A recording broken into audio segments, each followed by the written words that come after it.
Call the case of the people versus Dell and Grady.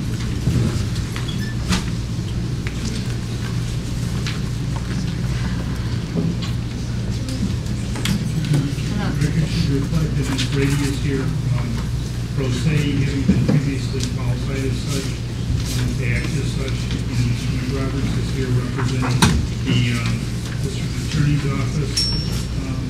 Ms. Grady, is there any legal reason why sentence cannot be imposed at this point? No.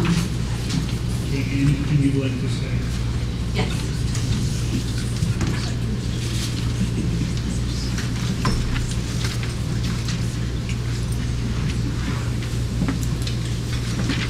Imagine, Judge, if you had found us not guilty.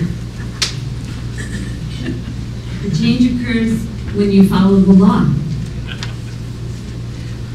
And I would say, Your Honor, I have a few notes here.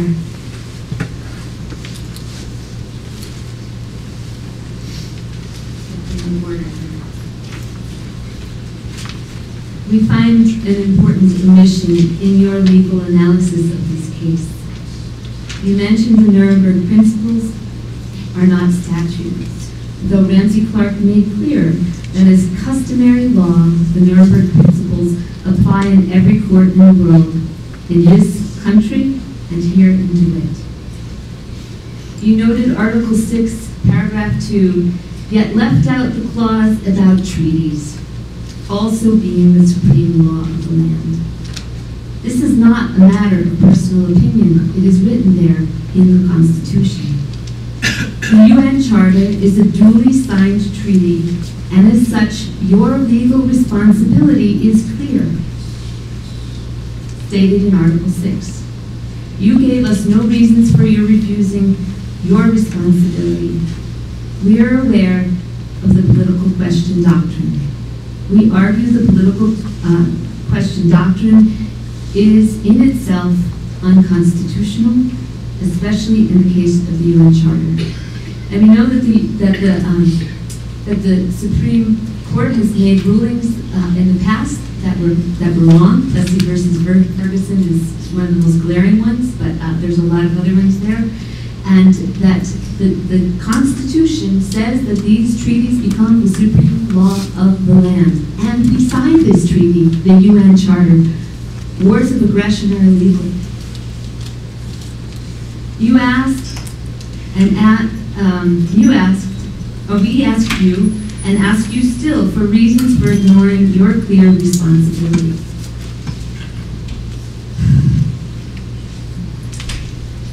This, Judge, this is more than a trivial issue. The UN Charter entered into in the full light of day before the world by the U.S. binds us to refrain from the use of force in order to end the scourge of war. The United States has not done that. We have not followed that. Judge, you have a chance here to help end war among humans. You still have that chance.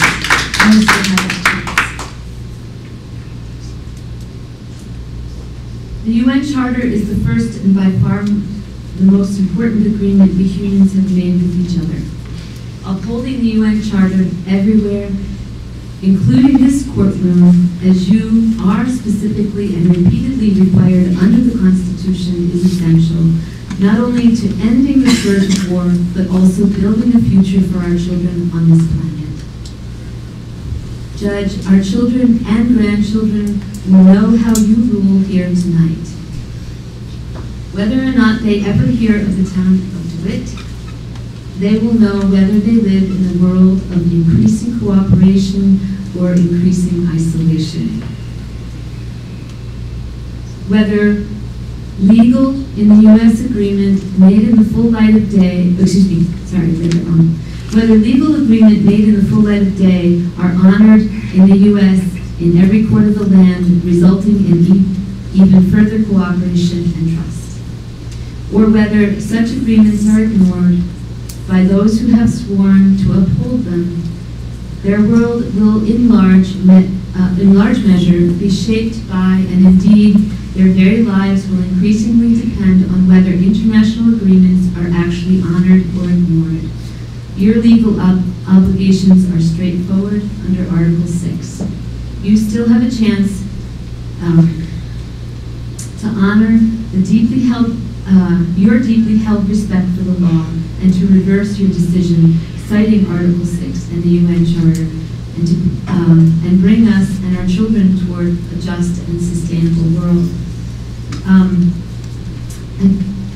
there's a couple of other thoughts that I have here. We went to Hancock Airfield to uphold law. We did not go there to break a law. We did not commit civil disobedience. We were part of upholding these laws of our land. So the laws are there already. The laws are there to say that wars of aggression, that crimes against humanity, the crimes against the peace, that extrajudicial killing are all illegal. And our intention was to bring this indictment there. And I never got a chance to read this indictment in court. The indictment that we planned and we drew up and we had people sign and we brought to the base. And I think that I'd like to read it to you. We charge the chain of command from President Barack Obama to Secretary of Defense Robert Gates to Commander Colonel Kevin Grady to every drone crew with the following crimes: extrajudicial killing, violation of due process, wars of aggression, violation of national sovereignty, and the killing of innocent civilians. We charge that these crimes are committed in violation of the Constitution of the United States of America, Article 6, Paragraph 2, the Charter of the United Nations, Article 2, Section 4, the Golden Rule, and of international law to which we are especially bound by Article 6, Section 2 of the Constitution, which states all treaties made or which shall be made under the authority of the United States shall be the supreme law of the land, and the judges in every state shall be bound thereby, anything in the Constitution or laws of any state to the contrary notwithstanding. We demand that they immediately stop these crimes. That's what we were doing there that day, to demand that they stop these crimes and be accountable to the people of the United States and Afghanistan. We appeal to all United States citizens, military and civilian, and to all public officials that we are required by the Nuremberg Principles 1 through 7, and by conscience to refuse to participate in these crimes, to denounce them, and to resist them nonviolently. Indictment. We charge that the Air National Guard of the United States of America, headquartered at Hancock Airfield, Air National Guard Base, home of the 174th Fighter Wing of the Air National Guard, under the command of the 174th Fighter Wing Commander Colonel Kevin W. Bradley, is maintaining and utilizing MQ-9 Reaper drones for use in combat. Extrajudicial targeted killings by the use of unmanned aircraft drones by the United States of America are intentional, premeditated, and deliberate use of lethal force in violation of U.S. and international human laws. The U.S. has used drones for targeted killings in Afghanistan, Iraq, Yemen, and Pakistan with no legal basis for defining the scope of area where drones can and cannot be used. No rigorous criteria for deciding which people are targeted for killing. No procedural safeguards to ensure the legality and the accuracy of the killings. And no mechanisms of accountability. No mechanisms of accountability. In support of this indictment, we cite the United Nations Special Rapporteur on extrajudicial summary or arbitrary execution. Sorry, I haven't used this part today. Who has said that the use of drones creates a highly problematic blurring and expansion of the boundaries of the applicable legal frameworks. Human rights law, the laws of war, and the law applicable to the use of interstate force. The result has been the displacement of clear legal standards with a vaguely defined license to kill, and the creation of a major accountability vacuum. In terms of the legal framework, many of these practices violate straightforward, applicable legal rules. See the United Nations General Assembly Human Rights Council study on targeted killings, May 2010. Let all accused in this indictment understand that our words are spoken non-violently.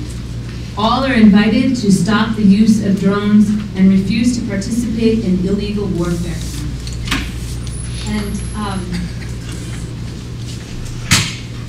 think you said something a few minutes ago about shades of gray. And I just want to say that if they were your children, at the other end of these bombs, there would be no shade of gray.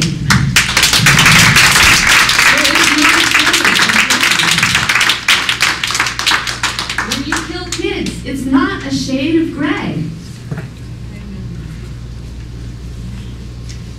And you said that we should be, when you do civil disobedience, you should take responsibility for your actions. And I believe that us being here, coming to these courts, is taking responsibility for our actions. And I want to know who will hold our government responsible for the laws that they are breaking.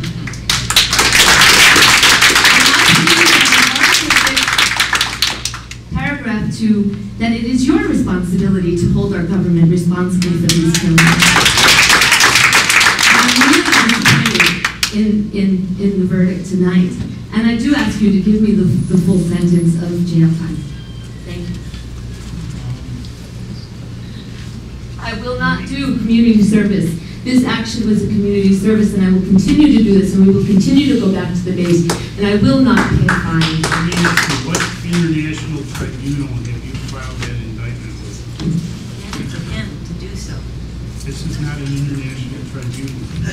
This is not an international tribunal. Article 6, section paragraph 2 says that you are to uphold the laws, the treaties of this land. What treaty are we referring to? The UN Charter. Okay, what about the Nuremberg Principles? I'm talking about the UN Charter. And you are not upholding the UN Charter. The United States, the actions at Hancock Airfield right now are violating the UN Charter. And you are not upholding them. And I do ask you to give me the full jail time, please. Okay. I'm going to sentence concurrently on the 2 counts of disorderly conduct. You're requesting the 15-day? I'm requesting whatever you want to give me. Well, you just requested the full jail time, you said. If you want to give me 15 days, please give me 15 days. If you want to give me any other kind of sentence, that's fine. I don't want to keep coming back to this court. I'd like to be done with this case. I'd like to go back to Hancock Airfield, is what I'd like to do. Yes. And I'm going to sentence 15 days at the Onondaga County Corrections Facility concurrently. Quiet down. No. Quiet. Sunday. $250 fine, $125 surcharge. I'm serving a summons with notice. If you don't pay it, it'll convert to a civil judgment. Folks, sit down. Wish to Sit. appeal the sentencing judgment of this court, you must file a notice of appeal within 30 days from due date with this court. Do you want your dad? I have no idea who your sister is. What's in the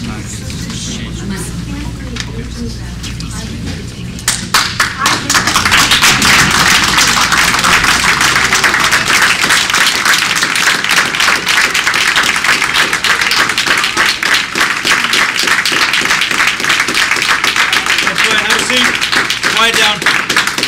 Have a seat.